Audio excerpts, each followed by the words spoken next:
And the other practical and institutional initiatives that we've taken is to designate a competent authority, which is the Rwanda Environment Management Authority, REMA, which is assigned to follow up on these particular issues that we are discussing today. So it has been designated as a key competent authority responsible for regulating the import and export of chemicals and hazardous wastes. And the last one that I can conclude on, which is more practical, I would say, is a hazardous waste management project that was initiated by REMA, the institution that I mentioned earlier. So this is a 5-year project worth $7 million US.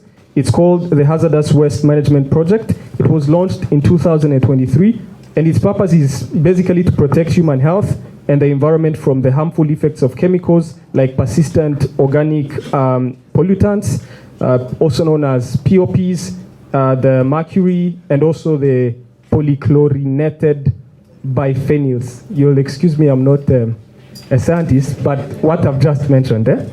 And so those are, in brief, the steps, the practical steps that Rwanda has taken to implement this convention. And as I conclude, again, you can do things as a country, you can put in place policies, but it also comes down to us as the people, as wananchi, like what are we doing to, as my colleagues have mentioned, there are things that countries that can do, but there's also someone who is there in the village, someone who goes to fetch water, someone who dumps waste wherever they want. So it's up to us as, wananchi, and also as journalists who are here. There's something you mentioned about, how to report.